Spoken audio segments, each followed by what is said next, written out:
I u nastavku ćemo o ovoj temi i datumu koji je bio presudan za Sarajevo i Bosnu i Hercegovinu. Naš sagovornik je Dževad Topić, ratni komandant Vojne policije. Dobro vam večer i dobrodošli. Dobro večer, hvala. Pozdravljam sve gledalce Federalne televizije. Iz ratnog vremena dva datuma koji se građani najviše sjećaju je svakako 5. april, kada su nenaoružani građani okupljeni pred Skupštinom tražili pravo na mir i protestovali protiv podjele grada, te 2. maj, kada je grad Sarajevo odbranjen, ali i kada je započela najduža opsada jednog grada u modernoj historiji. Kakav utjecaj je imao 2. maj na živote ljudi koji ovdje žive i kakva su vaša sjećanja na ovaj datum? Pa, ja mogu da vam kažem da ja sam malo emotivan za taj datum i mislim da je to bio dan za Sarajevo, a i sigurno i za Bosnu i Hercegovinu. Kako se napomenuli, to u aprilu se je već pripremalo te barikade kad su bile i kad je bio protest građana. Samo ni tada građani nisu bili svjesni šta će se desiti dalje. Da će od 2. maja biti u opsadi 1450 dana. Da će se 11.000 građana ubiti u tom gradu i da će se 1.600 djece biti ubijeno. Što snajperom, što granatama i što i samoj igri te djece. Jako je važno 2. tog da se pruži otpor tada neprijatelju koji je mislio da će ući Karadžić je tada govorio za 2 sata da će ući u Sarajevo. Ali eto, mislim da se prevario u tome i nije uspio da uđe, zahvaljujući svim tim braniocima grada, policiji i svim tadašnjim jedinicama teritorijalne odbrane i ostali. Grad pod opsadom, bez vode i struje, snajperisti, a danas, 27 godina poslije, na pitanje ko je sve započeo, odgovor zavisi koga pitate i u kojem dijelu Bosne i Hercegovine. Kakav je smisao imao rat od 1992. do 1995. Kako ga razumjeti i koliko o njemu znaju mladi naraštaj? Pa evo ja ću vam prvo reći jedan grad u centru stare Evrope da bude toliko u opsadi. Znači, nije to je kriva međunarodna zajednica koja je dozvolila da se jedan grad drži u opsadi toliko 4 godine. Znači, to je, ja mislim, ipak jedna velika igra koja je do dan danas prisutna ovdje, poslije 27 godina. Ovo je 27. godišnjica 2. maja. Znači, mi 27 godina već nemamo mira, niti možemo da se stabilizujemo. Dijele je na sve moguće načine, ali mislim da je neće nikad moći podijeliti. Što se tiče obrazovanja, svaki ima svoju istoriju. U Republici Srpskoj imaju svoju, tamo u Herceg-Bosni imaju svoju. Mi imamo, ali nedovoljno iskazano.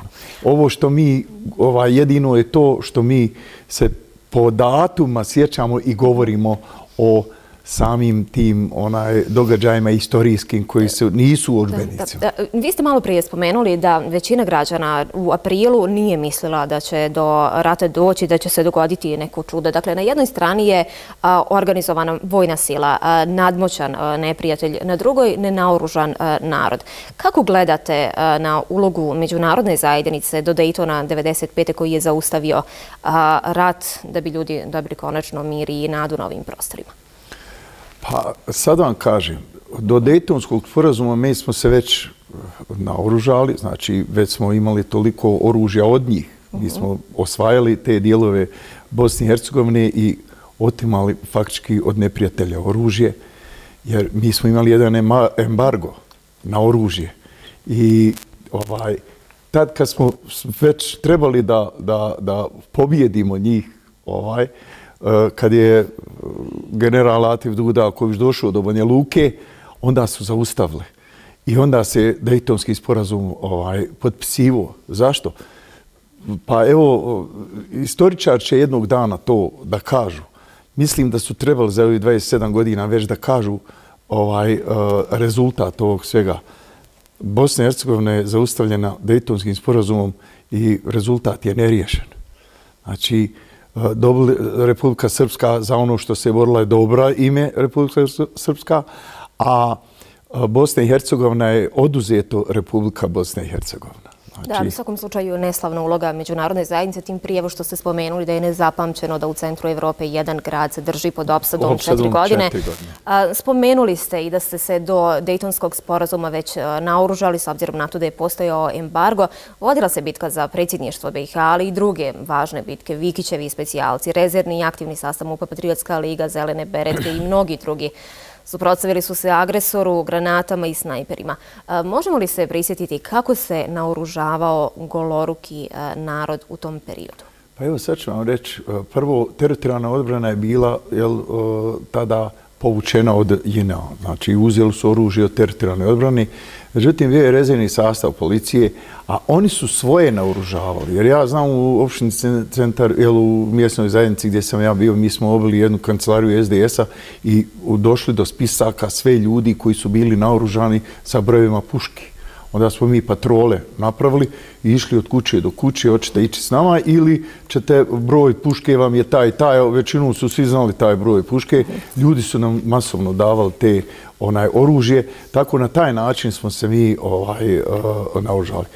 U aprilu mjesec smo imali 2-3 ratišta, imali smo Pretis prvi koji smo granate, onda smo imali Liđu, imali smo Pionirske dolinu, Jevrejsko groblje i na Jevrejskom groblju, recimo tačno moja jedinica je osvojila Lancer, ona je za Ose i dosta toga smo osvojili tada već u aprilu mjesecu.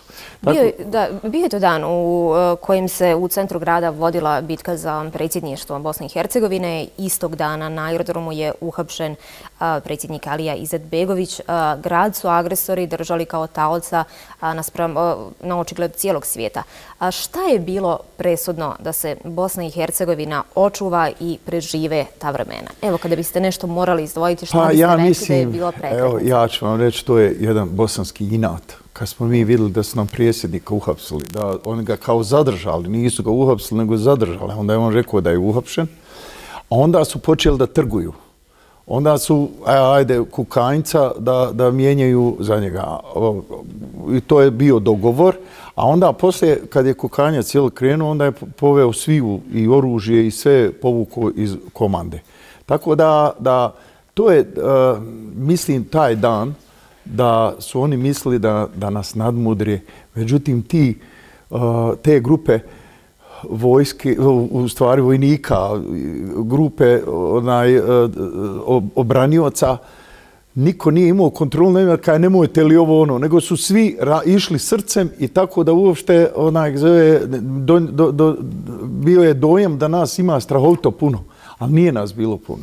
Našoj zemlji treba sjećanje na borbu protiv zločina i slobodu običnog čovjeka. Da li su danas zaboravljeni borci i komandanti i kako se osjećaju danas? Odnosno, kakav je odnos država pokazala prema boračkoj populaciji, prema vašem mišljenju? Pa mi znamo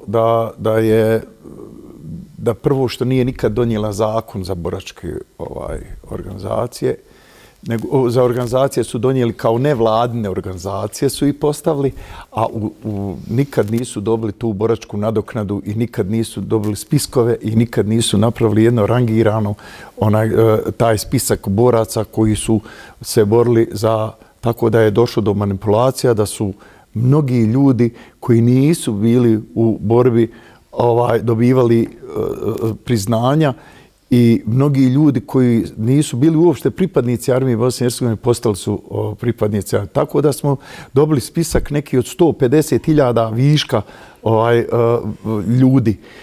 Samim tim se degradirala borba ti naših boraca i naši borci su u jako teškoj situaciji. Oni traže svoja prava. Međutim, sad su to sve ljudi koji su u godinama, koji trebaju da idu u penziju, trebaju da ostvare taj godinu dana, tog dvije, a ne mogu da ostvare. I to je jedan od najvećih problema. Evo imamo sada protestante koji su već preko 2 godine sjede i traže svoja prava. Traže samo spiskove. Traže da vidi ko je na tim spiskovima. Koji je problem to da se vide spiskove? Nikakav. Za kraj ovog razgovora, gospodine Topiću, sutra je 3. maj. Jeste. Porodice nastradalih čekaju da se obznani ko je kriv za smrt ubijenih vojnika JNA u bivšoj Dobrovoljačkoj ulici u Sarajevu. Šta je vama ostalo u trajnom sjećanju na taj dan? Vidite, ja tada sam uhapsio niške te specijalce, ja sam bio skroz u drugom dijelu i mi smo sprovodili njih i tako a u međuvremenu se dešavao 3. maj. Tako da ja, ni jedan vojnik, niti jedan vojnik je bio u 3. maja tu u Dobrovoljačkoj. Tako da mi samo ovo što imamo snimke i ovo što mi iz priča vidimo i što ljudi obični pričaju koji su bili tu, jer tu su većinom bili branioci ljudi koji su imali samo puške i stojali i obezbjeđivali da ne bi neko zove. Ali eto, desilo se to što se desilo, provjera da li je predsjednik u transporteru, jer zove i to pucanje i to sve. Mislim da to sve što se, to je 5 ljudi, 6 kako mi se čini, između ostalog jedna je žena, civil, i Kukanjac je rekao imenom i prezimenom koji su to ljudi. Međutim, ta druga strana hoće da prišije da je tu bilo 45 ljudi da je ubijeno.